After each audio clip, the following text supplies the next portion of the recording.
Dean Legge, Dylan Webber, Matt DeBary. Georgia Bulldogs are probably going to be picked to win the SEC East this year. They're probably going to be the number. I mean, who? Well, Mark Bradley, who has course. been around the world for a while, has got the Gators, which was an interesting pick. I don't think that's out of the world, realm of possibility. Someone had to come out and not pick Georgia. It ain't Las Vegas. I just thought it'd be someone from like ESPN, like how they do their 5 riders and they pick like who's going to win the conference. I thought it would just be like the 4 people have Georgia, and then the one person's like, oh, everyone else picked Georgia. I got picked 4. I didn't think it'd be someone from the AJC. Well, okay, so nonetheless, though, when you look at this season, what is your sort of, Matt, when you think about what are you most concerned about? Is it the schedule? Is it, It's not the schedule. the receiver? I mean, what? I'd like to see a proven pass rusher come out and establish himself as the guy, the Jarvis Jones, the Justin Houston, the Leonard Floyd. Can Nolan Smith do that? I think he's got the talent to, but again, that's a very stacked outside linebacker spot, and there's a lot of talent there. They're all going to have an opportunity, but someone, whether it's Nolan Smith, Jermaine Johnson, Brenton Cox, Adam Anderson, Azeez Ojulari, again, there's a lot of talent. Someone is going to have to step up, but right now there's not a proven pass rusher on the team. That's something I kind of worry about. And then at receiver, too, Jeremiah Holloman is proven. Tyler Simmons has shown flashes, has shown the speed. We know what Demetrius Robertson can do. We do? I'm sorry. I'm not trying to hate on the kid. What do we know that he can do?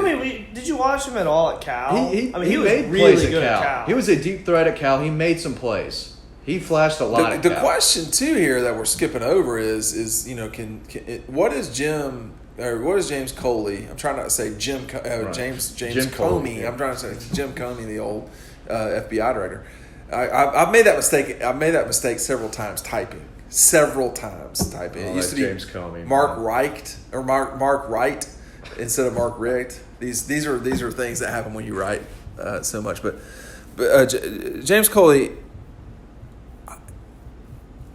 you can say what you want to about Jim Chaney. They scored a lot of points these last 2 years. So Coley is going to have to continue that. Will he have a different plan? Because the bulk of the time, not 90% of the time, probably 65% of the time last year, I know this from watching every play that they had, unfortunately, in 2018. They were, bulk of the time, there were 2 tight ends set with 3 receivers. They did that a lot, and they'd have 1 back.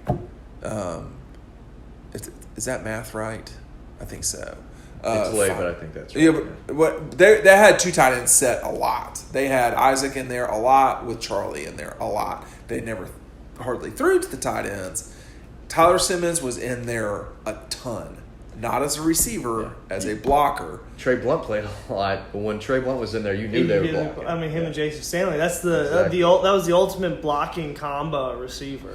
But if you are what you are, what difference does it make? And if you're successful, what difference does it make if you're telegraphing it or not? As long as it keeps working. Yeah. Like if you can't hit the fastball, right? Keep throwing it. But pass rusher, wide receiver, a little bit of tight end too. I mean, Charlie is a proven guy, but they still need a second guy. Like you said, there's a lot of 2 tight end sets, so we'll see who else emerges there. Warner should have a lot of catches. I mean, he should. We'll see. I do think James Coley's going to open up the playbook a little bit more, but on defense, interested to see who makes the biggest impact at outside linebacker. And as we talked about earlier, the secondary, I'm not worried about that. The defensive line is young, still a lot of talent there, but overall, it's not a perfect team. There's still question marks, Dylan. I mean, what do you think the biggest question mark is looking at? I mean, you mentioned the secondary. I don't think the secondary is a big issue. I think there's a lot of proven guys in there and a lot of talent in there. Linebacker, I think you said outside linebacker is a question mark, but it's not a bad one necessarily. I mean, there's a lot of guys that can take that spot. Like you said, it's not like, is there a guy? It's who. It's great if they do their job. Someone's got to get after and sack the quarterback. Their job is to set the edge, make time. There's a lot to do with it. One guy has to be that threat, though. When Jarvis Jones was at Georgia, he could have a sack on any particular passing play. They don't have that type of threat right now. Well, I do think someone will emerge. I don't know who it is this second. How long do you think it would take to find that? Because it's not going to come game one. Probably not game two. They got time though. They do. But I mean, how long do you think that takes to find a guy like that? Well, it has to happen in a big game, and that's where Lorenzo Carter and Devin Bellamy had their breakout against games. Notre Dame. The biggest games, on the biggest moments, that's when we'll find it, not against Murray State in the third quarter. Well, but you want to – it's okay to find it in those games. Those still count. Right. Like, look, I'm just – my only thing is if you're playing sports in college and you want to play well all the time, people dismiss beating North Texas or who – I don't even know who they play. They play Vanderbilt at the first game. You want to play well against Vanderbilt. People can shit on Vanderbilt all they want to. You want to play well just because you want to play well. I mean, like, it helps. It builds momentum. And Well, these kids are trying to get paid, too. The film doesn't lie. I mean, you want to yeah, exactly. Well, that's exactly right. And Vanderbilt's an SEC school. But you're building towards the Notre Dame game. We can, like, Kirby can, like, do his whole shtick, and that's great. He will. I'm certain of that. But and he's got a point. He basically is saying to them over and over again what I just said a second ago, which is it doesn't matter who you play, you need to play well. And he's preached that ever since. That's he got that's a lot easier said than done. As a former college athlete, that's a lot easier said than done. It is tough to always play well because the other guy across the competition field or plane or whatever court, they want to play well too.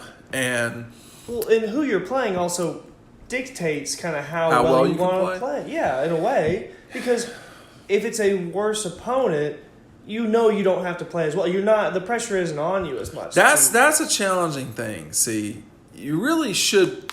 You should, if you can embrace what Kirby and Nick have said for a long time, and I guess other coaches too. If you can really say, hey, listen, it doesn't matter what anyone else does. It doesn't matter what the score is, actually. I'm only going to live in this moment to take. We're monitoring Star Wars right now. Of course. Yoda's got it exactly right. Luke is a little bit of a bitch throughout a lot of Star Wars, but Yoda is dead on right where he says that Luke is thinking too much. Like, Luke needs to live in the moment more. And if you can do that as a college athlete, you'll be more successful.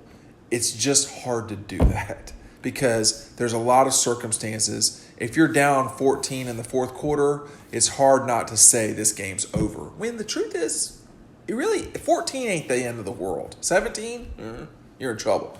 14. If things go right. Or if you're down 6 or 8 points with 4 to go in a basketball game, you just came out of last time out, that game's not over.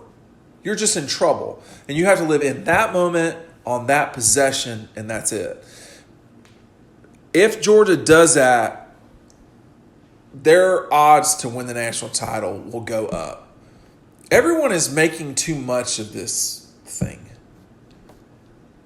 The truth is, having dealt with a Rose Bowl and the SEC championship games and national championship games, they are exactly those things. They're just games.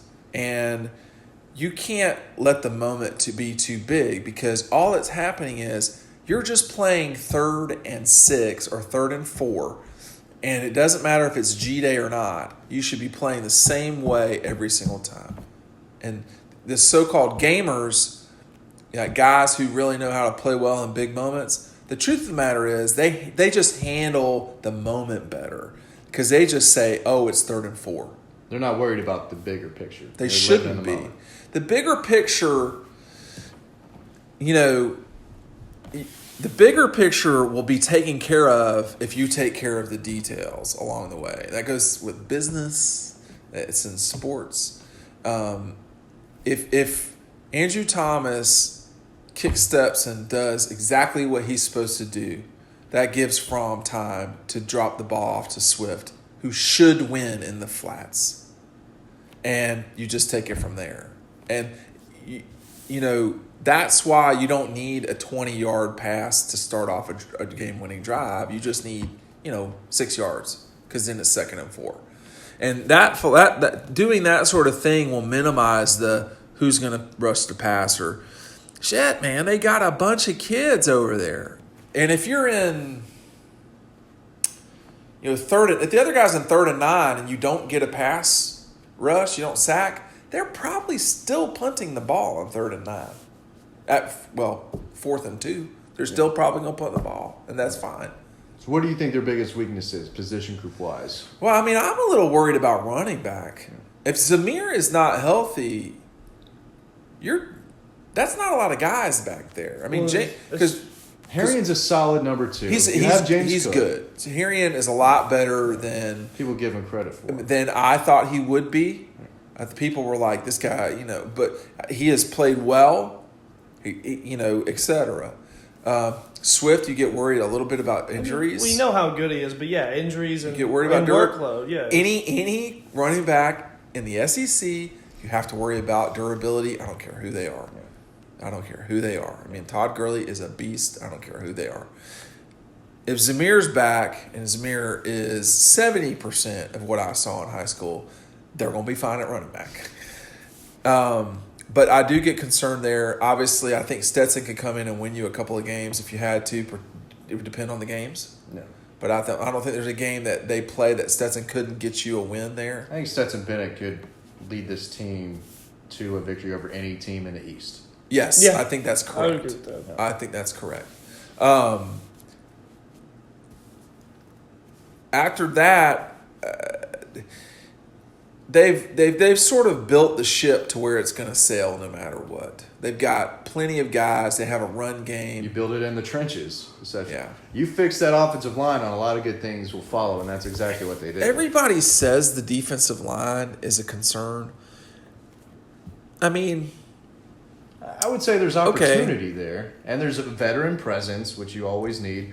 There's guys who could be leaders on the team playing there, but you have a lot of guys with experience. Rochester needs to have a good year. Yeah. At this point, he might be what he is. Oh, I think he is what he is. But that doesn't mean he can't have a good year. I mean, you got him, Clark. They need Marshall back. Yeah. They just need Marshall back. And, Trayvon Walker has a lot of ability. Devonta Wyatt made a lot of plays. Yes. Jordan Davis is a legit. Wyatt and Davis might be two guys. I mean, Davis obviously has sort of shown out already, but Devonta Wyatt, that's what I saw when he played at Towers. Yeah. Malik Herring at defensive end. There's a lot of guys there. Malik, I want Malik to flash more. Yeah. You know what I mean? I want him to flash more. Because Ledbetter was steady. Yeah. Steady. But he didn't disrupt games in a way that Roquan did. Yeah.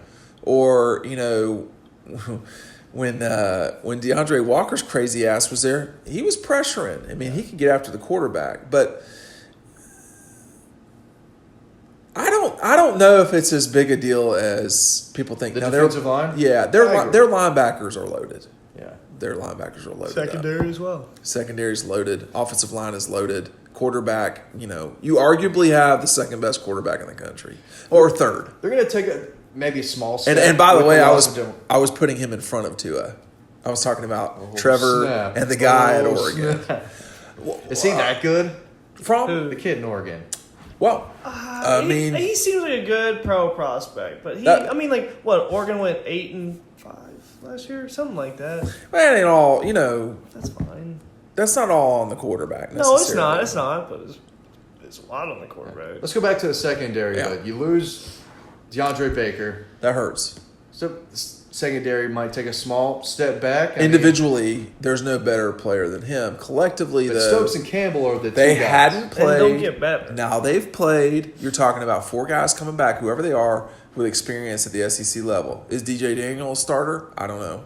Tyson Campbell's the one who I think the team needs to take that second step. The speed is there.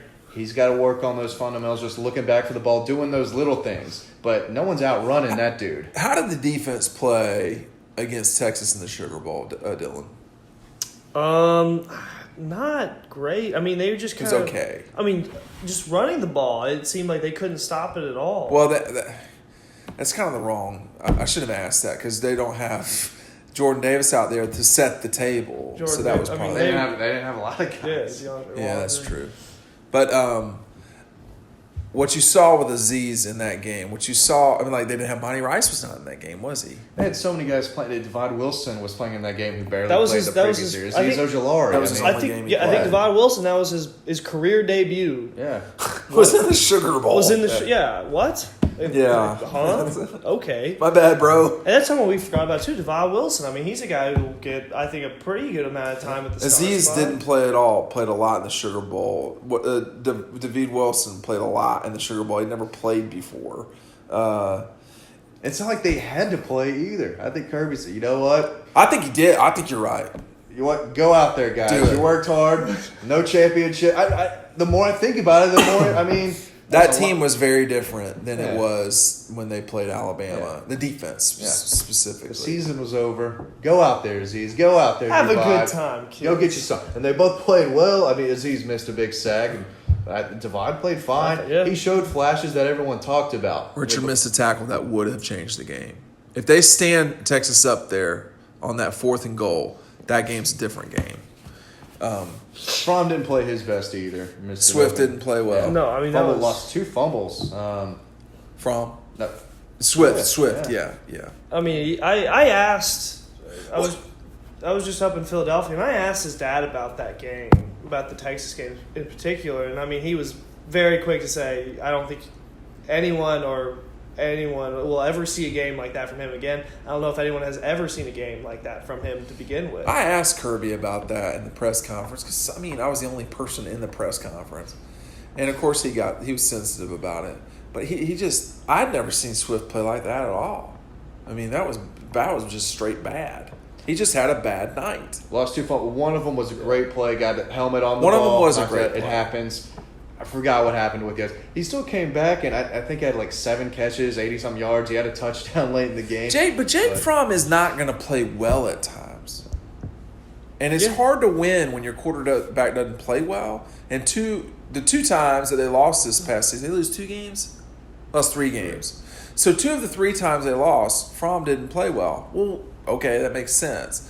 When is Georgia going to win when Jake doesn't play well? I don't think he played unbelievable against Missouri last year, did he? He was okay. Or was he good? I mean, in no, it was the 20 run game that was so bad against Missouri. Yeah. I mean, in 2017 there were games, but I mean that's that's different. But But the thing that we've not discussed either too is, you know, with Coley coming in, how are they going to be different? And then now we're going to talk about something we don't talk about often, but does it matter now, looking back on it, there's going to be no discussion about Justin Fields. Does that matter at the end of the day? There's going to be no, you know, working him in or whatever. I don't think so necessarily, because I think Jake kind of always knew, like, you know, I have my job, and that's not going to change. I don't think it's really changed much now that Justin's gone. No, I think maybe more usage of the tight ends from Cole. I don't think he's going to change up a whole lot. But how about the Justin thing? Well, what's changed now? I mean, just not having a quarterback that's behind you being talked about. I mean, first season, 2017, it was Jacob, and then it was Justin. Now, I mean, it's got to feel nice. But again, I think in Jake's mind, I don't think he was worried about Justin Fields taking his job or anything. From our reporting, Matt and I, he was not at all ever worried about that happening.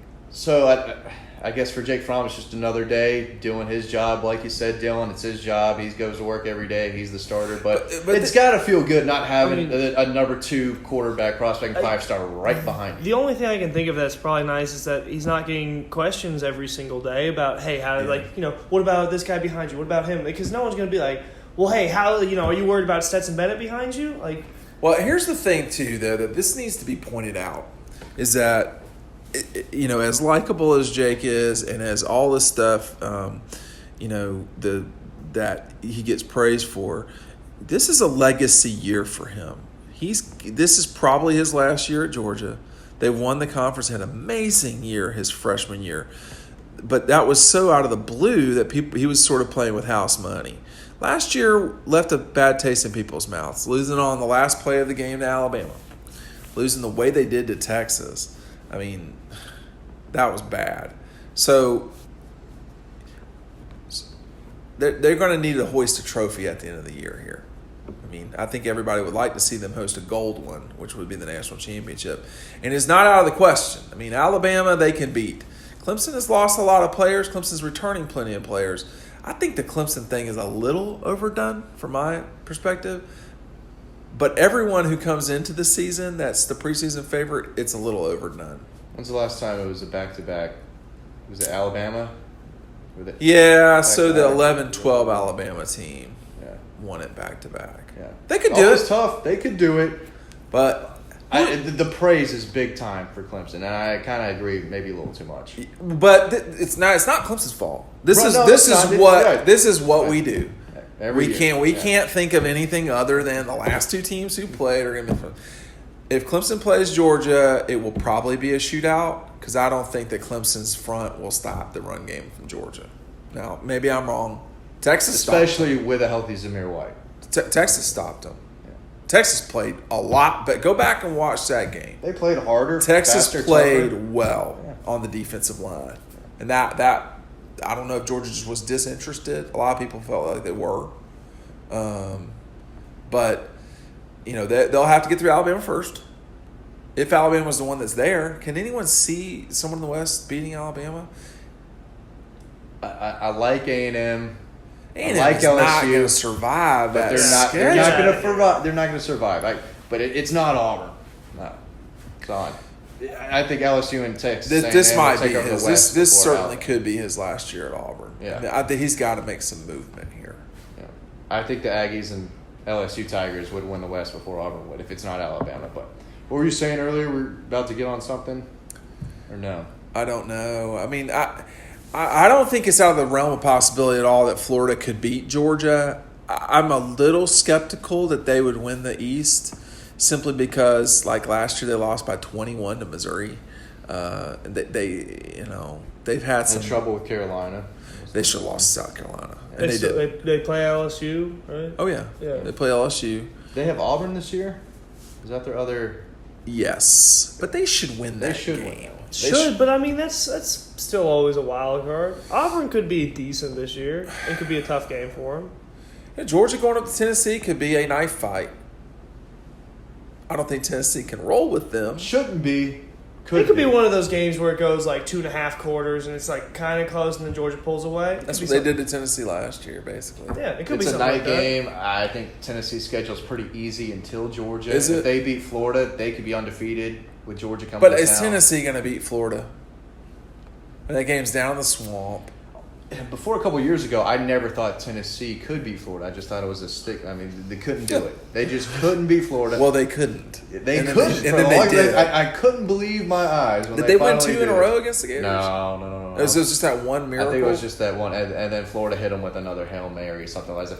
Oh, But yeah. What a wild Yeah. game, man. That series has been pretty nuts. What a recently. wild game. Just terrible, awesome football. But God, that Tennessee thing has could, fallen but so far in 20 years, man. that it used to be the matchup. Oh, yeah, bigger than The Alabama matchup. Auburn. Yeah. Bigger than Alabama Auburn. And it has come far away. I just played in my head that Tennessee can't beat Florida. I'm going to keep going with I would that. be skeptical this year that they would beat them. Tennessee should be improved. Florida should be improved. Tennessee's still looking at 6. Now, why is losses. Florida improved if they're going to replace 4 guys on the offensive line? I do think they've got a lot of weapons at They lost- receiver. they lost the running back. Franks. No, they got. No, they Franks. got. That's what I mean. Franks is taking that next. I know they're expecting I'm not a lot. sure Yeah, about why that part. why are we assuming that so quick? I'm not. About Felipe Franks? Franks is taking Most the next are, especially people in Gainesville, are expecting him to take that next step. This is his third or fourth year. He came in with Jacob Eason, so I think this will be his redshirt junior season. This will be his 4th year. I mean, sure, they're expecting him I don't to. think he's but all that great. He has. He definitely has He can serious wing it. physical. Yeah, he Yeah, can- he physical. can- Expectations far. are high. He does have some receivers. I still like their defense. We'll see. I think they're the second best team in the East still. I think that's Yeah, I would agree with that would be an improvement for them. They were not the second best Right. team in the East last Okay. year. That was Kentucky. So, boom. So- Florida will take that next step like I thought it would. Second It best surpassed team in the East. Kentucky. Exactly. Kentucky is a team that I don't. Now that they'll go backwards. They Yeah, had I their mean- Citrus Bowl win. Good That was for them. huge, Yeah, man. that was a big deal. Penn State, James Franklin, great coach. That was huge. That was sarcasm. I don't see a lot of losses on Georgia's schedule. I mean, Losing 2 in the regular season would surprise me.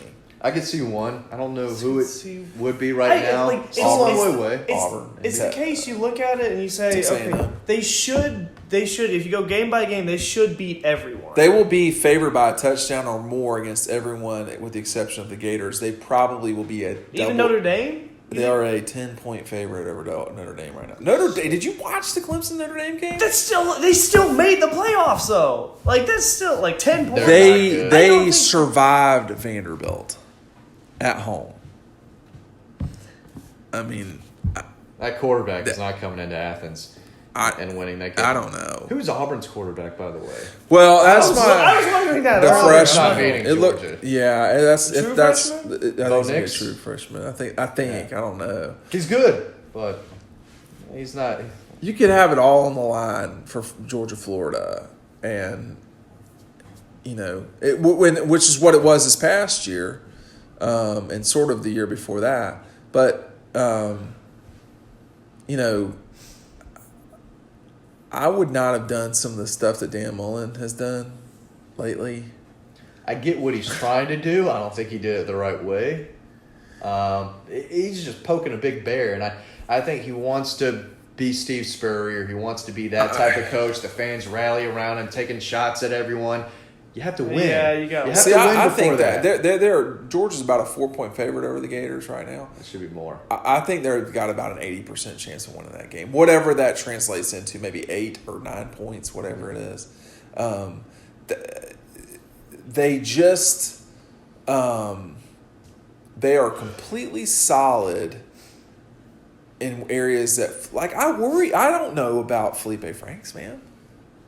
I mean, He could, and if he could make that step, and if he does, but he throws the ball. He needs to play quarterback. They need him to play quarterback. They need him to pick up 3rd and 6s. He launches that ball. He doesn't know where it's going half the time. He has a huge arm, man. Huge arm.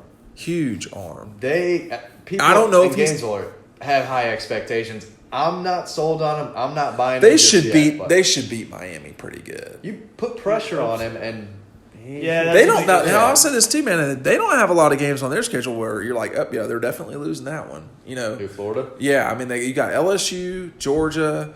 Those two are going to be tough. Probably Georgia, then LSU in order. After that, Auburn. I mean, but they play down sometimes so bad. Sometimes all the time, especially recently, they played down. I mean, that their game with State, they fought State to death. They won that game. They almost. I mean, that game shouldn't have been that close. 13-6. They lose. They lose to Kentucky. They played like shit against Vanderbilt. Yeah. They had to have a second quarter or second half rally. that was Georgia LSU. Georgia LSU. Yeah. They played bad against Yeah, they Vanderbilt, and then they played bad against. They got drilled by Missouri, and they played someone else. The Carolina close. South Carolina game was way too close. They were losing that game. I don't know how Carolina lost it. Other than Carolina lost. other that than game. their South Carolina, and that's Yeah. what they do. They dropped. But Georgia, when you're going like, okay, well they could have beat Kentucky worse, or They beat Kentucky's ass. I mean, like they just the thing about it. Back to the Fromm thing. Everything he does and has been doing since the Sugar Bowl will all add up to this season. Same thing as everybody else, but it's an important legacy time. People remember David Green. People love David, but David didn't win the national championship. People love Aaron, but Aaron didn't win the national championship. Aaron didn't win the SEC. Jake Fromm will always be loved at Georgia, but he has the ability to go down as the quarterback of the university ever. He'd be immortal. He would. Nah, he'd get a statue. But well, I don't know about that. But he in 30 years could run to be governor of Georgia and win. Now, I'm just saying. Or sell a whole lot of insurance.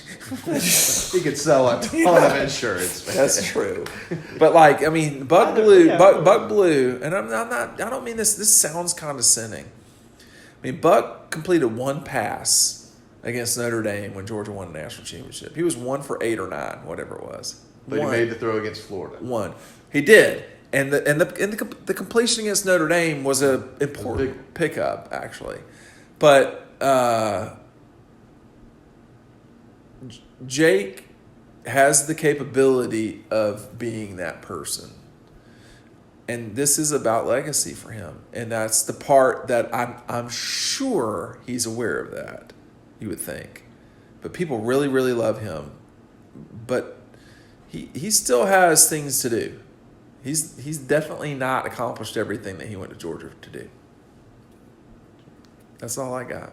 There you go. Anything else, Dylan? No, I mean, yeah, I think you're right. I think it's just the difference between being loved and being worshipped. Where is he on our top 50? He was number 38 or 37. Yeah, I mean, he has he really. And I mean, he's only played 2 seasons. Right. I mean, he has the capability of going as high as 15 or 10. I mean, hell, way up there. You think if he wins, he would be if he were to win the national championship, he'd be in the top 5. He would be in the top 5. So hold on. Our top 5 includes people like Herschel Walker, Todd Gurley, Charlie Trippi, guys who've won Heisman trophies. Would he be in the top 5? I don't think it's out of discussion. I think he'd be on the cusp of it. I don't know. We don't know what we don't know. It depends on how he does it. Yeah. Too. I mean, if he ends up in New York, yeah. I think they are positioning themselves for him to be a Heisman Trophy winner. This is the first time Georgia has really tried to do this in a long time. Yeah, I think they're trying to do they're that. too balanced. I think. Yeah, I just can't see him having. What happened? Hold on. Everybody has bought into the narrative of Alabama and Clemson. They coming into it. They look like the best 2. Georgia looks like the 3rd. What happens if Alabama and Clemson are not what we think they are? I wrote last year. I said everybody thought the East sucked. I said, what if the East is actually good? Oh, guess what? The East was good.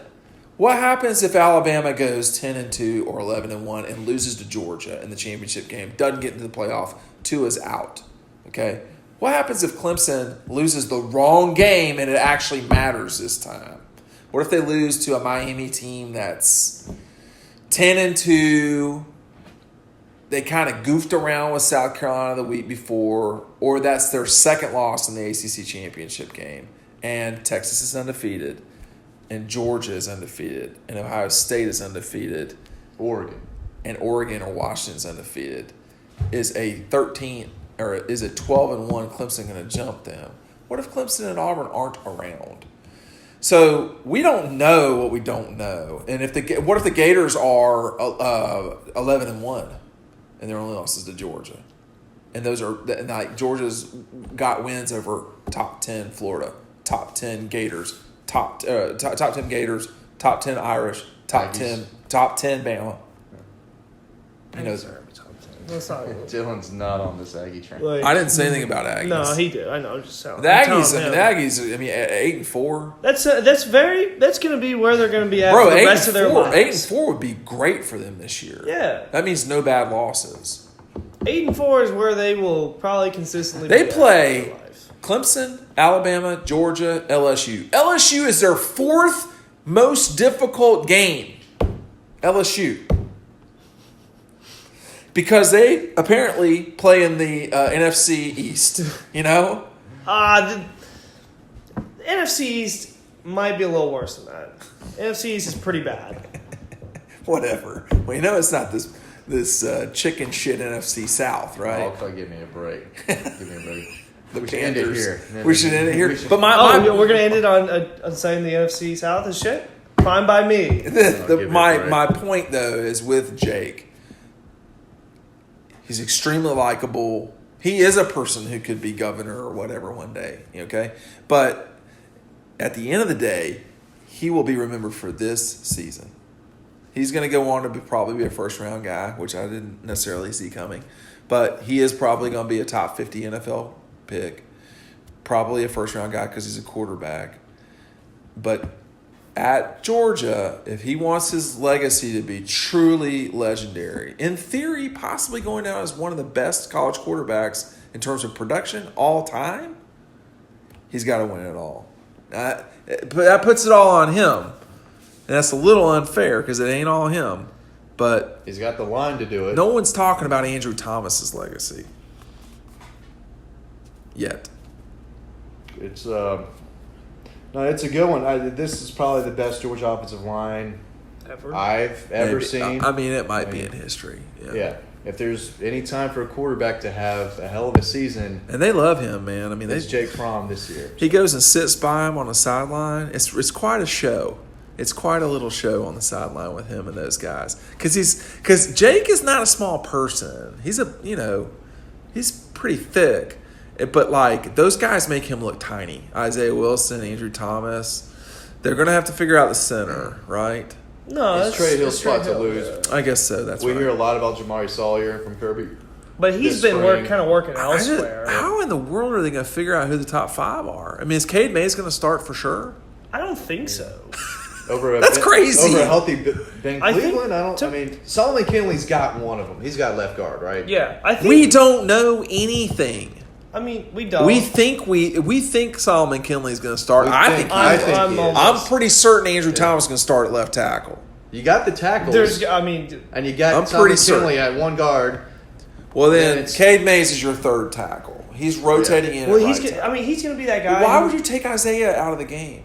Isaiah And someone gets hurt. Wilson. Why? If some, What you wouldn't? Why would you take him out to put? Well, I'm not running Cade down. I'm asking why would you take Isaiah out to put Cade in? Cade's going to be the dude. If someone gets hurt, You think he's going to play guard as well? I Yeah. guess? Oh yeah. I would Yeah. think so. So he's their 6th guy. Who is their 7th? I mean, Jamari. y'all remember, like they did that with Dyshawn Sims in 2017, and it worked out well. He was able to play tackle and guard for him when guys went down, and I think Cade Mays could be just a better version of that because Cade Mays is a brawler. I mean, he could still be at right guard. He and should think be. He that- should be a top 50 pick in the NFL. But I mean, that's a long way away. But I'm just saying, he has that kind of potential. I think the entire starting line will be in the NFL one day.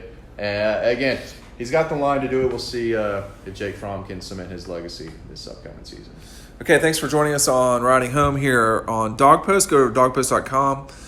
This is Dean Legge, Dylan Webber, and Matt DeBary. Thanks for joining us.